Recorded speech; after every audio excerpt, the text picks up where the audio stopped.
Hello student, मैं लक्ष्मण आपका स्वागत करता हूं इनक्रेडिबल आश्रम की ऑनलाइन पाठशाला में। ठीक है बच्चों, आज हम जो है आपके बीए पार्ट फर्स्ट ईयर जो इकोनॉमिक्स का सिलेबस है, अर्थशास्त्र का जो पाठ्यक्रम है उस पर चर्चा करेंगे। इकोनॉमिक्स के सिलेबस पर चर्चा करेंगे बच्चों। सबसे पहली बात आपको ये जानना ज़रूरी है कि भाई बीए पार्ट फर्स्ट ईयर में इकोनॉमिक्स का जो पेपर होता है वो पेपर सेट कैसे होता है, पेपर आता कैसे है। ठीक है, तो ये जानना ज़रूरी है। तो जो आपका पेपर आता है इकोनॉमिक्स का बीए पार्ट फर्स्ट ईयर में, वो दो पेपर होते हैं बच्चों आपके, paper first and paper second. Paper first का नाम है आपका जो पेपर फर्स्ट है बीए पार्ट फर्स्ट ईयर में, उसका नाम है इकोनॉमिक कॉन्सेप्ट्स एंड मेथड्स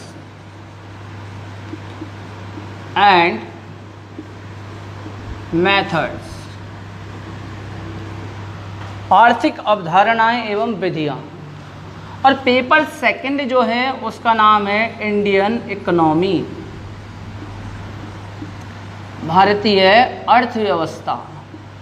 ठीक है, पेपर फर्स्ट का नाम है India economic concepts and methods and second paper का नाम है इंडियन इकोनॉमी। ठीक है, अब हम देखते हैं कि भाई पेपर कैसे सेट होता है। तो जब आपका बीए पार्ट फर्स्ट ईयर का पेपर होता है, यूनिवर्सिटी जो पेपर लेती है वो पेपर आता कैसे, पहले उसको देखिए आप। ये जो पेपर होता है आपका वो 3 सेक्शन में डिवाइडेड होता है। सेक्शन ए, सेक्शन बी और सेक्शन सी। जैसे आपने आरबीएससी 12th क्लास में भी जो है पेपर दिया था, आपको पता है आरबीएससी 12th क्लास का पेपर भी सेक्शन में डिवाइडेड था कि भाई सेक्शन ए जो होगा उसमें 1-1 नंबर के 10 क्वेश्चन आएंगे, सेक्शन बी जो होगा उसमें 2-2 नंबर के क्वेश्चन आएंगे, सेक्शन सी जो होगा उसमें 4-4 नंबर के क्वेश्चन आएंगे और सेक्शन डी जो होगा उसमें 6-6 नंबर के क्वेश्चन आएंगे। ऐसे सेक्शंस में क्या था, आपका पेपर डिवाइडेड था। उसी तरीके से बीए पार्ट फर्स्ट ईयर का पेपर भी आपका सेक्शन में डिवाइड होता है। ठीक है, एक पेपर जो होता है उसकी टोटल जो मार्किंग होती है वो 75, मैक्सिमम मार्किंग जो होती है एक पेपर की वो कितनी होती है, 75। ठीक है, तो दोनों पेपर कितने हो गए, 150। ओके, तो 75 कैसे कैसे आता है, देखो सेक्शन ए में जो आता है बेटा वो 1-1 नंबर के कितने क्वेश्चन होते हैं, 10 क्वेश्चन होते हैं। सेक्शन ए में 1-1 नंबर के 10 क्वेश्चन होते हैं। और ये 1-1 नंबर के 10 क्वेश्चन आते कहाँ से हैं, आपका जो सिलेबस होता है वो 5 यूनिट में डिवाइडेड होता है। Unit first, unit second, unit third, unit fourth and unit 5। आपका जो पेपर होता है, आपका जो सिलेबस होता है वो 5 यूनिट में डिवाइडेड होता है। ठीक है, अब सेक्शन ए में जो है 1-1 नंबर के 10 क्वेश्चन आते हैं। टोटल मार्किंग सेक्शन ए की कितनी हो गई, 10। ओके, अब ये 10 क्वेश्चन आते कहाँ से, 2 क्वेश्चन यूनिट 1 से आएंगे, 2 क्वेश्चन यूनिट सेकंड से आएंगे, 2 क्वेश्चन थर्ड से आएंगे, 2 फोर्थ से आएंगे और 2 फिफ्थ से आएंगे। ये मैं सेक्शन ए की बात की मैंने यहाँ पर, सेक्शन ए। तो हर यूनिट से 2-2 क्वेश्चन आएंगे 1-1 नंबर के। ओके, ये हो गया आपका सेक्शन ए। सेक्शन बी जो होती है उसकी टोटल मार्किंग होती है बच्चों 35। इसमें नंबर ऑफ क्वेश्चन जो होते हैं वो कितने होते हैं, 10। कितने होते हैं, 10। ठीक है, नंबर ऑफ क्वेश्चन कितने होते हैं, 10। आपको अटेम्प्ट कितने करने होते हैं, 5। आपको अटेम्प्ट कितने करने हैं, 5। टोटल 10 होते हैं, आपको अटेम्प्ट करने हैं 5। ठीक है, तो देखिए वो 10 क्वेश्चन आते कहाँ से, वो भी यूनिट फर्स्ट से 2 क्वेश्चन आते हैं जिनमें से हमें करना होता है 1। यूनिट 1 से 2 क्वेश्चन करना है 1, यूनिट सेकंड से 2 क्वेश्चन करना है 1, यूनिट थर्ड से 2 क्वेश्चन, 1 करना है। इसी तरीके से यहाँ से 1 करना है और यहाँ से 2 और 1 करना है। इस तरीके से नंबर ऑफ क्वेश्चन तो हो गए 10 और करने कितने हमें 5, राइट, ठीक है। सेक्शन सी जो है उसकी टोटल मार्किंग है 30। सेक्शन सी की जो टोटल मार्किंग है वो है 30 और यहाँ पर आते हैं आपके 4 क्वेश्चंस। कितने आते हैं? 4 क्वेश्चंस आते हैं और करने कितने होते हैं हमें? 2। अटेम्प्ट कितने करने हैं? 2 करने हैं। आते कितने हैं? 4 आते हैं, ठीक है। अब ये 4 क्वेश्चन इन 5 यूनिट में से कहीं से भी आ सकते हैं। एक एक क्वेश्चन जो है 5 यूनिट से, मतलब 1 यूनिट को कोई ड्रॉप कर देगा, एग्जामिनर किसी 1 यूनिट से क्वेश्चन देगा, 5 में से 4 यूनिट में से एक एक क्वेश्चन देगा, 4 क्वेश्चन देगा और अटेम्प्ट कितने करने हैं? 2। ये तो बात हुई हमारी पेपर कैसे आता है, फर्स्ट ईयर में पेपर सेट कैसे होता है, एग्जाम की स्कीम क्या है, अब उस पर बात करेंगे। सिलेबस क्या है? तो सबसे पहले मैं पेपर पार्ट सेकंड, जो पेपर सेकंड है आपका इंडियन इकोनॉमी, उस पर बात करूंगा कि इंडियन इकोनॉमी में हमें पढ़ना क्या क्या है। पेपर सेकंड जो है उसका नाम है इंडियन इकोनॉमी। आज पेपर सेकंड पर हम बात करेंगे, पेपर सेकंड के सिलेबस पर आज चर्चा करेंगे जिसका नाम है इंडियन इकोनॉमी। और नेक्स्ट लेक्चर में हम पेपर फर्स्ट पर चर्चा करेंगे जिसका नाम है इकोनॉमिक कॉन्सेप्ट्स एंड मेथड। भारतीय अर्थव्यवस्था जो आपका पेपर सेकंड है इसके सिलेबस पर अब चर्चा करते हैं, यूनिट वाइज चर्चा करते हैं। सबसे पहला बात है आपकी यूनिट फर्स्ट। सबसे पहले आती है आपकी यूनिट फर्स्ट और यूनिट फर्स्ट में हमें पढ़ना क्या क्या होता है देखिए बच्चों। सबसे पहला जो टॉपिक है वो है basic features of Indian economy. Basic features of Indian economy, भारतीय अर्थव्यवस्था की मुख्य विशेषताएं, कि भारत की अर्थव्यवस्था की क्या क्या विशेषताएं हैं वो पढ़ेंगे। जैसे कुछ विशेषताएं मैं बता देता हूं कि भारत की अर्थव्यवस्था एक विशाल अर्थव्यवस्था है। Indian economy is a great economy. क्यों है? क्योंकि भारत जो है क्षेत्रफल की दृष्टि से एरिया वाइज पूरे वर्ल्ड में 7th रैंक पर आता है और पॉपुलेशन वाइज 2nd रैंक पे आता है। अगर इंडिया की मैं बात करूं, ग्लोब पर इंडिया कौन से जो है डायरेक्शन में आता है, तो ग्लोब पर इंडिया का डायरेक्शन है नॉर्थ ईस्ट, मतलब उत्तर पूर्व दिशा में आता है भारत ग्लोब पर, ठीक है। भारत की कुल जनसंख्या 121.02 करोड़ है जो पूरे विश्व में दूसरे स्थान पर है और भारत का कुल क्षेत्रफल जो है 32,87,263 वर्ग किलोमीटर है। 32,87,263 square kilometre is the total area of India. Okay, पूरी वर्ल्ड की 17.7% जो पॉपुलेशन है, पूरे विश्व की 17.7% जनसंख्या भारत में निवास करती है और पूरे विश्व का जो क्षेत्रफल है, पूरे वर्ल्ड का जो टोटल एरिया है उसका 2.4% पार्ट ही इंडिया के पास है। मतलब भारत में हमें जन आधिक्य की स्थिति देखने को मिलती है। जन आधिक्य की स्थिति क्या होती है बच्चों? जन आधिक्य की स्थिति का मतलब होता है ऐसा देश जहां पर संसाधनों की तुलना में लोग ज़्यादा रहते हैं, जहां पर रिसोर्सेज के कंपैरिजन में जो उस देश की पॉपुलेशन ज़्यादा है, तो वो स्थिति कहलाती है जन आधिक्य की। तो भारत में जन आधिक्य की स्थिति हमें देखने को मिलती है। पहली बात ये हो गई। दूसरी, भारत की जो अर्थव्यवस्था है वो अनडेवलप्ड भी है और डेवलपिंग भी है। भारत की अर्थव्यवस्था, Indian economy is also an undeveloped economy and developing economy. Bharat की अर्थव्यवस्था एक अल्प विकसित अर्थव्यवस्था भी है और एक विकासशील अर्थव्यवस्था भी है।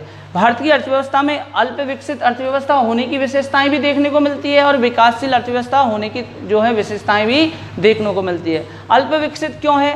क्योंकि भारत की जो 50% जो पॉपुलेशन है, 50% जो जनसंख्या है, अपनी लाइफ को सर्वाइव करने के लिए एग्रीकल्चर सेक्टर पर डिपेंडेंट है।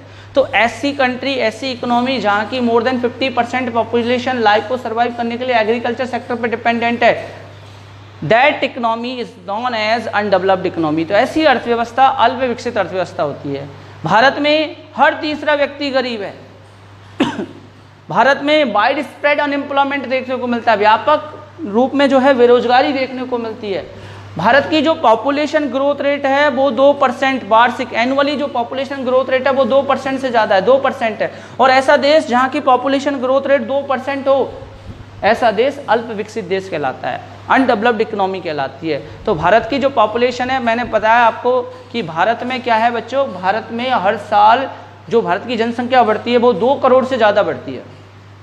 और ऑस्ट्रेलियन कॉन्टिनेंट जो है, ऑस्ट्रेलिया महाद्वीप जो है, उसकी कुल जनसंख्या है 2 करोड़। मतलब जनसंख्या के मामले में भारत हर साल एक नए ऑस्ट्रेलिया को जन्म देता है बच्चों। क्या करता है? एक नए ऑस्ट्रेलिया को जन्म देता है। तो ये सारी चीज़ें देखने पर आप कह सकते हैं कि इंडिया की इकोनॉमी क्या है? अनडेवलप्ड है, अल्प विकसित है। फिर सर आप डेवलपिंग क्यों कह रहे हो, विकासशील क्यों कह रहे हो? विकासशील इसलिए है क्योंकि भारत की जो प्रति व्यक्ति आय है, राष्ट्रीय आय है, वो लगातार बढ़ रही है। Per capita income and national income is continuously increasing. Bharat की जो प्रति व्यक्ति आय है, राष्ट्रीय आय लगातार बढ़ रही है। भारत का सर्विस सेक्टर लगातार ग्रोथ करता जा रहा है। भारत का टेक्निकल सेक्टर में भी इम्प्रूवमेंट देखने को मिल रहा है। भारत का जो इकोनॉमिक इंफ्रास्ट्रक्चर है वो लगातार डेवलप होता जा रहा है। Education, literacy rate, health services वो भी इम्प्रूव होती जा रही है। इसीलिए हम ये भी कह सकते हैं, we can say that Indian economy is also a developing economy. तो इस तरीके से हमें इस टॉपिक में भारत की कुछ भारतीय अर्थव्यवस्था की कुछ विशेषताओं के बारे में डिस्कशन करना है। नेक्स्ट हम पढ़ेंगे natural resources of India. Natural resources में हम पढ़ेंगे लैंड के बारे में, मिनरल्स के बारे में, खनिज, ठीक है, भूमि के बारे में पढ़ेंगे, मिनरल्स के बारे में पढ़ेंगे, वाटर, फॉरेस्ट, वाटर के बारे में, फॉरेस्ट, वन के बारे में, ठीक है, फॉरेस्ट एंड पावर रिसोर्सेज। तो ये सेकंड टॉपिक जो होगा हमारा वो रिसोर्सेज के बारे में होगा, संसाधनों के बारे में होगा। संसाधन क्या होते हैं? कोई भी चीज़ जो हमारे काम में आती है, जिसको हम यूज़ में ले सकते हैं, दैट इज़ रिसोर्स, वो संसाधन होती है। ठीक है, तो भारत में भूमि, लैंड कितनी है, मिनरल्स कौन कौन से पाए जाते हैं, वाटर का लेवल क्या है, फॉरेस्ट का लेवल, फॉरेस्ट क्या है, पावर रिसोर्सेज का लेवल इंडिया में क्या है, वो सारी चीज़ों का डिस्कशन हम सेकंड चैप्टर में करेंगे। थर्ड चैप्टर जो होगा हमारा वो होगा population size and growth. Population what is population? जनसंख्या किसे कहते हैं? Number of people reside in a particular place is known as population. किसी भी विशेष स्थान पर रहने वाले लोगों की संख्या जनसंख्या कहलाती है। अब पॉपुलेशन, इंडिया की पॉपुलेशन के बारे में बात करेंगे कि भारत की पॉपुलेशन का आकार कितना है, साइज क्या है, और भारत में पॉपुलेशन बढ़ने के क्या क्या कारण है, पॉपुलेशन ग्रोथ के इंडिया में क्या क्या कॉजेज है, क्या क्या कारण है जनसंख्या बढ़ने के, उस पर हम डिस्कशन करेंगे। उसके बाद नेक्स्ट है लेबर फोर्स।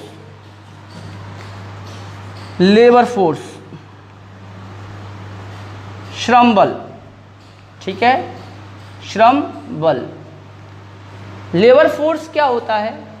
देखो, पॉपुलेशन को दो पार्ट में डिवाइडेड किया जाता है। Population are categorise into 2 parts. First होता है वर्किंग पॉपुलेशन और सेकंड होता है डिपेंडेंट पॉपुलेशन। कार्यशील जनसंख्या और आश्रित जनसंख्या। कार्यशील जनसंख्या में वे जनसंख्या को हम सम्मिलित करते हैं जो या तो काम करना चाहते हैं या किसी ना किसी जो प्रोडक्टिव एक्टिविटीज़ है उसमें एंगेज्ड है। मतलब अगर हम बात करें तो लेबर फोर्स का मतलब होता है, लेबर फोर्स 2 चीज़ों से मिलकर बना है, employed person, employed plus unemployed, employed plus unemployed, मतलब जिनके पास रोजगार है और जो बेरोजगार है, दोनों को जब ऐड कर लेंगे तो वो क्या आएगा? श्रम बल आएगा। और भारत के पास श्रम बल जो है वो प्रचुर मात्रा में उपलब्ध है। भारत और चाइना 2 देश ऐसे हैं जहाँ पर जो लेबर फोर्स है वो अबुडेंट क्वांटिटी में, मतलब प्रचुर मात्रा में मिलता है। और जहाँ जिस कंट्री की पॉपुलेशन ज़्यादा होती है उस कंट्री का लेबर चीप होता है, सस्ता होता है। ठीक है, ऑक्यूपेशनल डिस्ट्रीब्यूशन नेक्स्ट पढ़ेंगे। इसमें ऑक्यूपेशनल डिस्ट्रीब्यूशन मतलब जो वितरण है, ऑक्यूपेशन का वितरण जो है भारत में वो कैसा है, मतलब कितने लोग प्राइमरी सेक्टर पे, कितने लोग जो है प्राइमरी सेक्टर में लगे हुए हैं, कितने लोग जो है सेकेंडरी सेक्टर में लगे हुए हैं, कितने लोग टर्शरी सेक्टर में लगे हुए हैं। कितने लोगों को प्राथमिक क्षेत्र रोजगार दे रहा है, कितने लोगों को द्वितीय क्षेत्र रोजगार दे रहा है और कितनों को तृतीय क्षेत्र रोजगार दे रहा है, उसके बारे में इसमें बात करेंगे। फिर डेमोग्राफिक जो है, डेमोग्राफिक कंडीशन के बारे में बात करेंगे। डेमोग्राफिक कंडीशन में आएगी आपकी हेल्थ, एजुकेशन, ये सारी चीज़ें कि भारत के अंदर जो है आपकी डेथ रेट क्या है, आपके जो है मॉर्टेलिटी रेट क्या है और आपके बर्थ रेट क्या है, लिटरेसी रेट क्या है, इन सारी चीज़ों के बारे में हम इसमें पढ़ेंगे। और human resource development indicator, HDI आपने सुना होगा, ह्यूमन डेवलपमेंट इंडेक्स आपने पढ़ा होगा। ह्यूमन डेवलपमेंट इंडेक्स की जो कॉन्सेप्ट है सबसे पहले किसके द्वारा दिया गया था, महबूब उलक जो पाकिस्तान के इकोनॉमिस्ट है। ह्यूमन डेवलपमेंट रिपोर्ट जो है हर साल UNDP द्वारा जारी की जाती है, यूनाइटेड नेशन डेवलपमेंट प्रोग्राम के द्वारा जो है ह्यूमन डेवलपमेंट इंडेक्स जारी किया जाता है। और ह्यूमन डेवलपमेंट इंडेक्स के मामले में इंडिया का रैंक है 130वां स्थान है। ह्यूमन डेवलपमेंट इंडेक्स की जब मैं बात करूंगा, मानव विकास सूचकांक की जब मैं बात करूंगा, तो किसी भी देश में वहाँ का जो मानव है, ह्यूमन है, वो कितना डेवलप है उसके बारे में बात करेंगे। और इसमें 3 चीज़ों को देखा जाता है उस कंट्री का, health care services. Human development index जब तैयार किया जाता है तो 3 चीज़ों पर फोकस किया जाता है किसी भी कंट्री के। पहली हेल्थ केयर सर्विसेज, दूसरी एजुकेशन, शिक्षा का स्तर कैसा है उस देश का, और तीसरा पर कैपिटा इनकम, प्रति व्यक्ति आय कितनी है उस देश की। इन तीनों के आधार पर किसी भी देश के जो है मानव विकास सूचकांक तैयार किया जाता है, ह्यूमन डेवलपमेंट रिपोर्ट तैयार की जाती है। ओके, सेकंड जो यूनिट है हमारी, उसमें क्या पढ़ने वाले हम, ये first unit complete. Unit first में हमें ये टॉपिक पढ़ने हैं। सेकंड यूनिट पर बात करेंगे हम। यूनिट सेकंड जो है वो एग्रीकल्चर सेक्टर से रिलेटेड है, आपकी पूरा एग्रीकल्चर सेक्टर पढ़ना है भैया।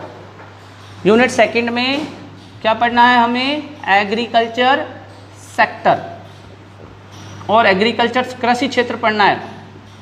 क्या पढ़ना है एग्रीकल्चर सेक्टर में हमें, कि इंडियन इकोनॉमी में कृषि क्षेत्र की क्या भूमिका है, role of agriculture in Indian economy, role of agriculture in Indian economy पढ़ना है। Problem of agriculture in India, Bharat में कृषि क्षेत्र की क्या क्या समस्याएं उसके बारे में पढ़ना है। लैंड रिफॉर्म्स, भूमि सुधार कार्यक्रम, स्वतंत्रता के बाद आफ्टर इंडिपेंडेंस जो भारत सरकार द्वारा भूमि सुधार कार्यक्रम चलाए गए उनके बारे में पढ़ना है। जैसे आपने एक नाम सुना होगा, कंसोलिडेशन ऑफ होल्डिंग्स, चकबंदी का प्रोग्राम चलाया गया था भारत सरकार के द्वारा, वो सारी बात करेंगे हम जब टॉपिक पढ़ेंगे तब।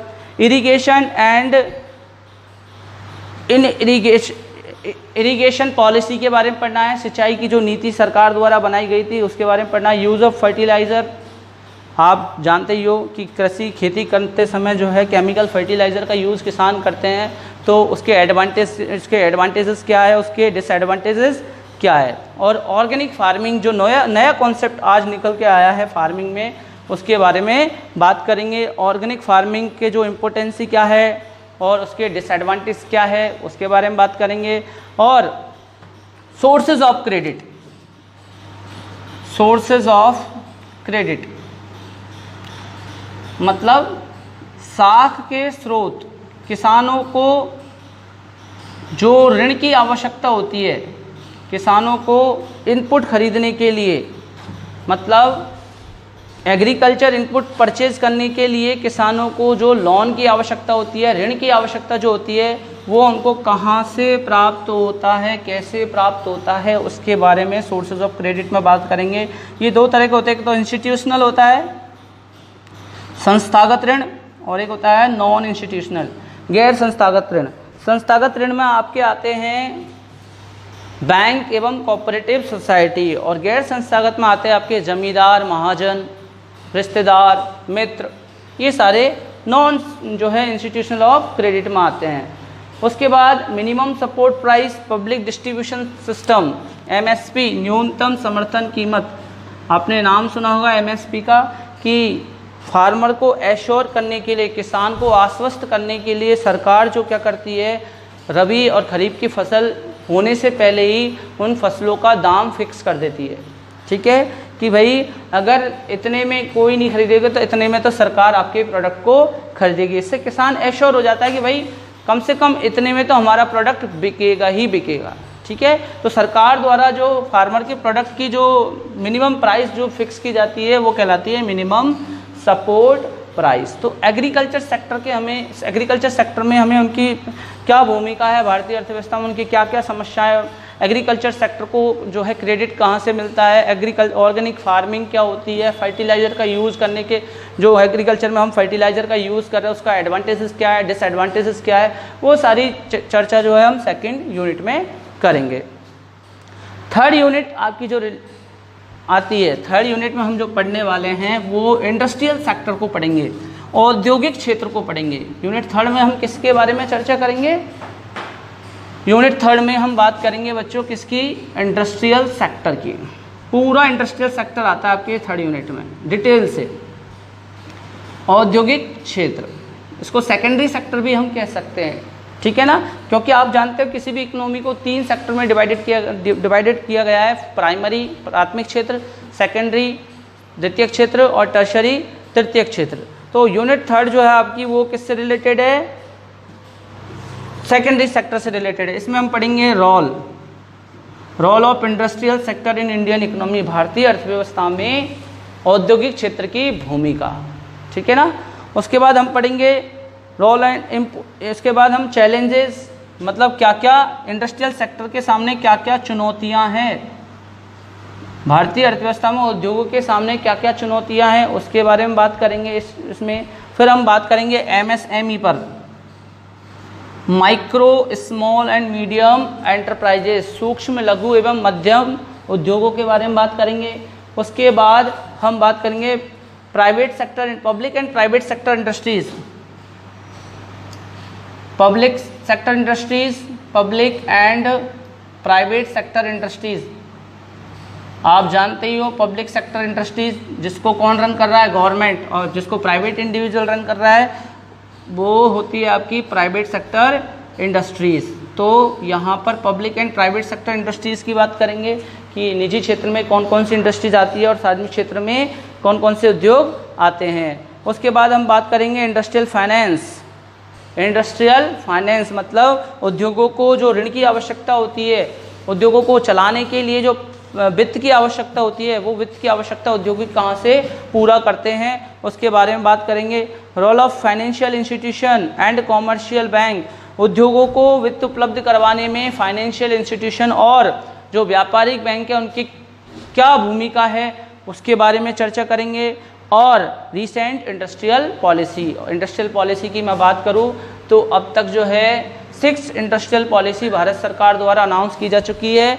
सबसे पहली इंडस्ट्रियल पॉलिसी थी 1948 में, सबसे पहली औद्योगिक नीति 1948 में आई थी, उसके बाद 1951 में आई थी, फिर 1956, 1977, 1980, 1990 और 1991, ठीक है। 6 है 1948 में सबसे पहली, दोबारा से बता देता हूँ। फिर उसके बाद 1956, 1951 नहीं है, वो अभी गलती से बोलने में आ गया।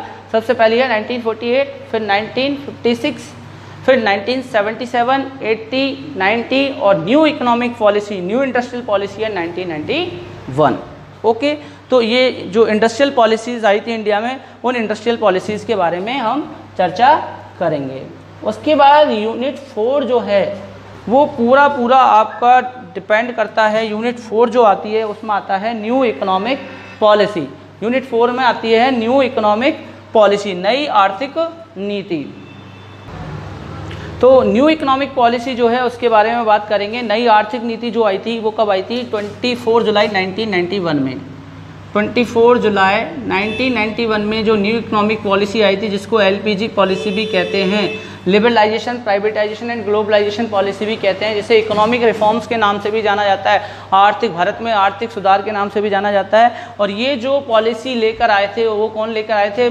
डॉक्टर मनमोहन सिंह और PV नरसिंह राव। जो नरसिंह राव थे वो प्रधानमंत्री थे उस समय और मनमोहन सिंह क्या थे? वित्त मंत्री, ठीक है ना। तो न्यू इकोनॉमिक पॉलिसीज़ में क्या क्या सुधार किए गए, क्या क्या किन किन जो है पॉलिसीज़ को अपनाया गया, क्या क्या चेंज न्यू इकोनॉमिक पॉलिसीज़ को अपनाने से भारतीय अर्थव्यवस्था में हमें क्या क्या चेंजेस देखने को मिले हैं। Impact of demonetisation, black money, problem of black money, मतलब काले धन की समस्या क्या है।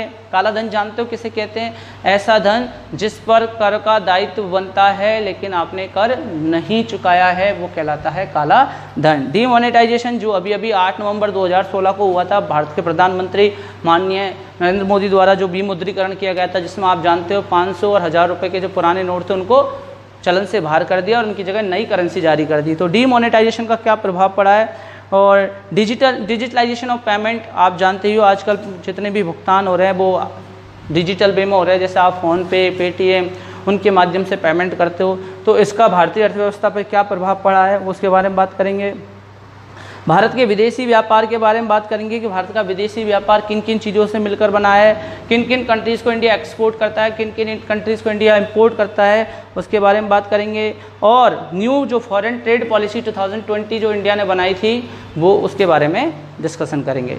यूनिट 5 आपकी जो लास्ट है वो किससे रिलेटेड है? Economic progress under the plans. आपको पता है 1947 में जब हम आज़ाद हुए थे तो भारतीय अर्थव्यवस्था का जो विकास किया गया था, डेवलपमेंट भारत इंडियन इकोनॉमी का जो किया गया था वो डिफरेंट 5 ईयर प्लान्स के माध्यम से किया गया था। और अब तक हम जो है 12th 5 ईयर प्लान और 6 1 ईयर प्लान कंप्लीट कर चुके हैं। 13 5 ईयर प्लान भारत सरकार द्वारा नहीं बनाया गया है क्योंकि जो प्लानिंग बनाने की जो प्रोसेस थी उसको नई गवर्नमेंट ने क्या कर दिया? समाप्त कर दिया है। कि और नई गवर्नमेंट ने क्या लागू कर दिया अब कि भाई हम 5 साल का प्लान नहीं बनाएंगे, अब हम 15 साल का विजन डॉक्यूमेंट तैयार करेंगे। और जहां पहले प्लानिंग कमीशन बनाता था, अब कौन बनाता है? नीति आयोग बनाता है। ओके, तो प्लान के बारे में बात करेंगे।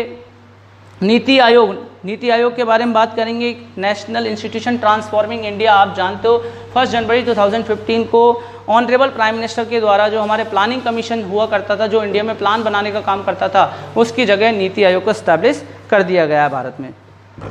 और इसके अलावा इसमें रूरल डेवलपमेंट के, ग्रामीण विकास, भारतीय अर्थव्यवस्था में गाँवों का किस तरीके से विकास किया गया है, गांव के विकास के लिए सरकार ने क्या क्या प्रयास किए, सरकार ने कौन कौन सी नई स्कीम लॉन्च की है रूरल डेवलपमेंट के लिए, उस पर हम जो है चर्चा करेंगे। तो बच्चों ये था आपका पेपर सेकंड, जिसका मैं आपको बता चुका हूँ पेपर कैसे आएगा और आपको बता चुका हूँ कि इस यूनिट में हमें क्या क्या पढ़ना है। नेक्स्ट लेक्चर में हम बात करेंगे पेपर फर्स्ट की। किसकी बात करेंगे? पेपर फर्स्ट की। Okay, thank you so much.